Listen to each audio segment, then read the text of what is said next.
Hello everyone, welcome all of you. और जैसा कि हमारा आरएस मेंस, अब कोरोना की वजह से जो भी सिचुएशन हो उसके बारे में कह नहीं सकते, लेकिन मैं आज से महात्मा गांधी मतलब जो भी हमारा एथिक्स वाला पेपर है, एक तो एथिक्स पेपर और अगर पॉसिबल हो सकेगा तो पैरेलल में पब्लिक एडमिनिस्ट्रेशन भी मैं चलाता रहूँगा। तो हम लोग छोटे छोटे 5-5 मिनट के 7-7 मिनट के वीडियो, ताकि देखने में बोरियत भी ना हो और हमारा जो एग्ज़ाम ओरिएंटेड चीज़ होती है वो कंप्लीट हो जाए। ठीक है, तो मतलब कि आप देखेंगे महात्मा गांधी अलग से दिया हुआ है, भगवत गीता अलग से दिया हुआ है, तो उसको हम ठीक ठाक डिटेल में करेंगे। और डिपेंड करता है आप लोगों को, अगर देखना है तो ठीक है और नहीं देखना तो मतलब मेरा भी रिवीजन होना ही है, मेरा भी मेंस है ही, तो उस हिसाब से काफ़ी बाकी मेरे को पहले के 3 मेंस का पता है क्या है कैसे, तो इस चक्कर में ठीक है। तो मैं आप लोगों को स्टार्ट करते हैं, हम लोग आज एकदम महात्मा गांधी के दर्शन के जो स्रोत थे वहाँ से स्टार्ट करेंगे। और उसके बाद आगे के जो वीडियोस आएंगे उसमें जैसे एक में मैंने उनके जो पंचव्रत है उसमें से अहिंसा बता दिया, अस्तेय बता दिया। ठीक है, तो ये सारी बातें हम छोटे छोटे पार्ट्स में करेंगे ताकि आप लोग आसानी से देख सकें। और मैं डेली की कोशिश करूंगा 2 से 3 वीडियो डालने की, और जल्दी ही हम लोग इसको कवर कर पाएंगे। ठीक है, क्योंकि बड़ा जब हो जाता है वीडियो तो उसको देखने का मन भी नहीं करता, और अलग अलग रहेगा, तो आपको अगर कोई भी पार्ट देखना होगा तो यहाँ पे आप लोग देखेंगे, आराम से आपको देख लिखा हुआ मिल जाएगा, ताकि आप लोग सीधे वहां जाएं उस टॉपिक को देख सके। तो स्टार्ट करते हैं बहुत ज़्यादा बात ना करते हुए। सबसे पहले हम लोग देखेंगे, आप लोगों को अगर इसकी पीडीएफ तो क्या ही चाहिए होगी, मैं तो कहूँगा हाथ से लिखते रहना, छोटी छोटी सी चीज़ें हैं। तो अगर फिर भी टेलीग्राम ज्वाइन करना है तो टेलीग्राम, और इंस्टाग्राम पे RS मेंस नाम से पेज है, आप लोग वहाँ जाके ज्वाइन कर सकते हैं। तो सबसे पहले हम बात करें महात्मा गांधी की, तो महात्मा गांधी पे किस किस का प्रभाव था, मतलब हम कह सकते हैं उनका जो दर्शन है, उनका मौलिक दर्शन, मतलब उनका खुद का कुछ नहीं है उसमें। और उन्होंने जैसा कि आप लोगों को बताया कि चोरी ना करना, उनका एक अस्तेय नाम का व्रत आएगा पंचव्रतों में, जो रियल में जैन व्रत का है। तो उनकी सबसे अच्छी खासियत ये है कि वो एक एक चीज़ बता के गए हैं, अपना एक एक स्रोत बता के गए हैं कि मैंने कहाँ से किस चीज़ को बोरो किया है। ठीक है, तो यहाँ से हम लोगों को देखना है कि महात्मा गांधी ने कौन से व्यक्ति से या कौन से दर्शन से अपना ये दर्शन या अपना जो विचार है उसको लिया है। क्योंकि RS मेंस पेपर में हो सकता है 2 मार्क का सीधे सीधे क्वेश्चन आ जाए कि महात्मा गांधी के ऊपर किस किस का प्रभाव था, इसके बारे में बताइए। और 5 मार्कर में भी आ सकता है महात्मा गांधी पे किस किस का प्रभाव था, तो उस हिसाब से हम देखेंगे। तो सबसे पहले हम देखेंगे भारतीय परंपरा में कौन कौन था, ठीक है, और उसके बाद हम देखेंगे पश्चिमी परंपरा में इनके ऊपर किस किस का प्रभाव था। सबसे पहले हम देखते हैं भारतीय परंपरा में सबसे पहले आएगा उपनिषद। ठीक है, उपनिषदों का इन पे अच्छा खासा प्रभाव था। मैं जब आप लोगों को वैदिक वाला बताऊंगा तो उसमें बहुत अच्छी प्रस्थान त्रय वगैरह सब कुछ देखेंगे। तो उपनिषदों का इसमें उपनिषदों में भी हम देखेंगे, तो सबसे ज्यादा प्रभाव इन पे था ईशोपनिषद का।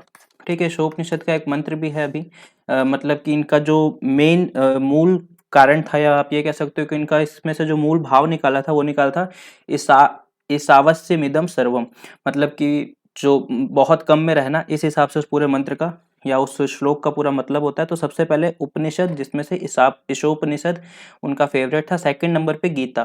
ठीक है, गीता, भगवत गीता का इन पे सबसे, उनके दर्शन पे आप लोगों को सबसे ज्यादा प्रभाव देखने को मिलेगा। और गीता में भी इन्होंने जो 3 बातें लिखी हैं, जो बातें ली है स्वधर्म, आई थिंक RS मेंस 2018 में क्वेश्चन भी आया था कि गीता के अनुसार स्वधर्म क्या होता है। ठीक है, क्वेश्चन आ चुका है।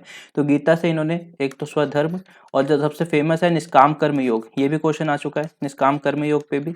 और जो तीसरी इन्होंने ली थी वर्ण व्यवस्था, वर्ण व्यवस्था के जो समर्थक थे, लेकिन किस टाइप के वर्ण व्यवस्था के, वो जब इनका हम नियम पढ़ेंगे तब देखेंगे हम किस टाइप के वर्ण व्यवस्था के ये समर्थक थे।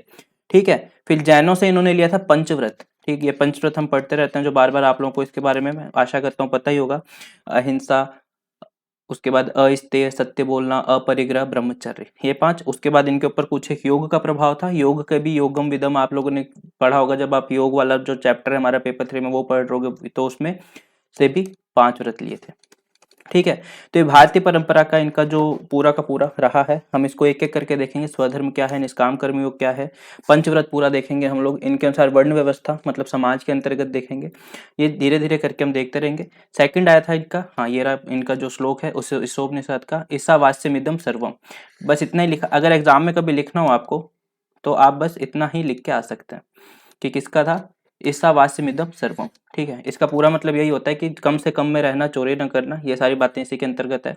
नेक्स्ट है, हम देखते हैं पश्चिमी परंपरा में इस पे, इन पे किस किस का था। तो सबसे पहले जो नाम आता है ईसा मसीह का, सबसे पहले जो नाम आता है किसका आता है, ईसा मसीह का। ईसा मसीह का इन पे बहुत अच्छा प्रभाव था। प्रेम और करुणा, यहाँ से इन्होंने जो इनके मेन शिक्षाएं ली थी क्या थी, प्रेम और करुणा, इन्हीं से ली हुई थी। और आप लोगों ने सुना होगा it is good to be good, ये भी ईसा मसीह से लिया गया है, it is good to be good. तो यहाँ से इनका क्या वाक्य निकल के आता था, कोई एक थप्पड़ मारे तो अपना दूसरा गाल भी आगे कर देना, it is good to be good. और ये इतने ज़्यादा माफ़ करने के शौकीन थे, जैसे कि अगर ऐसा कहा जाता है कि अगर महात्मा गांधी जिंदा होते तो नाथूराम गॉडसे ने उनको मारा था, तो जिन्होंने इनको मारा था मारने वाले को भी फांसी न दे करके उनको माफ़ करते थे। जैसे कि आप लोग देखोगे नाथूराम गॉडसे को फांसी दी गई, तो रियल में क्या किया था, महात्मा गांधी के जो नियम थे, उन्होंने अपने जीवन भर जिन नियमों पे वो चले थे उन नियमों को सीधे-सीधे ही एक तरह से बर्खास्त कर दिया गया था, ठीक है? ये दर्शन के मामले में बता रहा हूँ मैं, कानूनी बात नहीं बता रहा आपको, सिर्फ दर्शन की बात है। फिर लियो टॉलस्टॉय का इनके ऊपर बहुत ज़्यादा प्रभाव था। लियो टॉलस्टॉय की एक बुक थी the kingdom of God kingdom of God with in you. और इनको आप हम देखेंगे आगे चल के एनार्किस्ट क्या होता है, पैसिफिक एनार्किस्ट कहा जाता था, मतलब शांत अराजकतावादी। शांत अराजकतावादी हम देखेंगे इसमें आगे, जब अराजकतावाद इनका पूरा का पूरा देखेंगे किस टाइप के अराजकतावादी थे, इसको शांत अराजकतावादी भी कहा जाता था। तो ये जो इन्होंने नियम है या जो विचार है वो लियो टॉलस्टॉय से लिया था। और चर्च के बहुत बड़े विरोध करते थे, ये चर्च के विरोधी थे लियो टॉलस्टॉय। तो लियो टॉलस्टॉय से इनको ये विचार मिला पैसिफिक एनार्किस्ट, अराजकता का। नेक्स्ट है जॉन रस्किन। देखो जॉन रस्किन का जो हम देखेंगे गांधी जी का सर्वोदय वाला जो विचार है, या फिर हिंद स्वराज एक बुक है इनकी, ठीक है, गांधी जी की। तो रियल में इनकी क्या थी, जॉन रस्किन की बुक थी अनटू दिस लास्ट। और इसको गांधी जी को किसने दी थी, हेनरी पोलार्ड नाम का एक व्यक्ति था। हेनरी पोलार्ड नाम का एक व्यक्ति था, उसने साउथ अफ्रीका में जब ये यात्रा कर रहे थे उस दौरान गांधी जी को बुक दी थी, कहा था इसको पढ़ना। और इतना ज़्यादा प्रभाव पड़ा इन पे कि इन्होंने इसको हिंद स्वराज नाम से इनकी एक बुक आती है जिसमें इनके सारे इकोनॉमिक थॉट लिखे हैं। तो उसी के अंदर सर्वोदय का जो विचार है, तो सर्वोदय का विचार रियल में कहाँ से आया, जॉन रस्किन से, अनटू दिस लास्ट इनकी बुक थी उसमें से। और इवन इन्होंने गुजरात में आके इसको अपने आश्रम में बैठ के गुजराती में अनुवाद भी करवाया था इस बुक को, हिंद स्वराज को या अनटू दिस लास्ट कह सकते हो, एक ही चीज़ थी। उसके बाद जो एक आते हैं हेनरी डेविड थोरो। थोरो का इन पे इतना ज्यादा प्रभाव था, जो हम देखते हैं सविनय अवज्ञा आंदोलन, ठीक है, सविनय अवज्ञा आंदोलन, रियल में जो इसका नाम था सीडीएम, सिविल डिसोबीडियंट मूवमेंट, वो थोरो के विचार से ही लिया गया है। थोरो ने कहा था सीडीएम नाम की कोई चीज होती है, और ये किसने चलाया, गांधी ने चलाया। एक और आता है हेनरी स्टीफन सॉल्ट।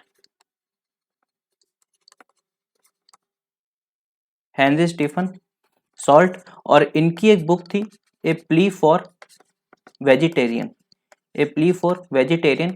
यहाँ से वेजिटेरियन होने का जो विचार था वो गांधी जी के मन में आया, a plea for vegetarian, Henry Stephen Salt की, ये पढ़ने के बाद।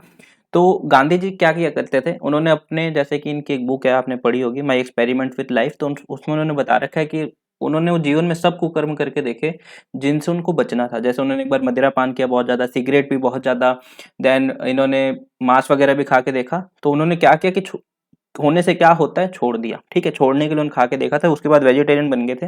वेजिटेरियन के बहुत बड़े सपोर्टर थे। गांधी जी की सबसे अच्छी बात क्या है, इन्होंने एक एक चीज बता दी, मैंने कहाँ से क्या लिया है, कहाँ से कौन सा विचार लिया है। हालांकि हम देखेंगे इनका जो चोरी वाला है, अस्तेय कहते हैं जिसको, उसमें लिखा है मन कर्म और विचार से किसी भी चीज की चोरी नहीं करनी चाहिए। तो इन्होंने क्या किया, बता के किया है, ठीक है, इन्होंने चोरी नहीं की, ये नहीं कहा कि ये मेरा खुद का है।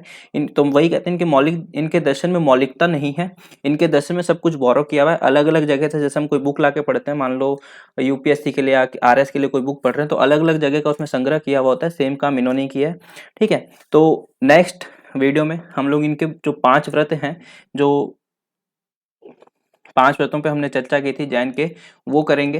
तो मिलते हैं फिर से नेक्स्ट वीडियो में, तब तक के लिए मेरे साथ बने रहिए। अगर आप लोगों ने चैनल सब्सक्राइब नहीं किया है, ठीक है, ये चीज़ दिख नहीं रही ना हेनरी वाली, कोई बात नहीं, चलो मैंने बोल दिया हेनरी स्टीफन सॉल्ट। तो अगर आप लोगों ने चैनल को अभी तक सब्सक्राइब नहीं किया तो सब्सक्राइब कर लेना। इस वीडियो को जो भी आरएस की तैयारी करें उनके साथ शेयर करना मत भूलना। Thanks for watching this video.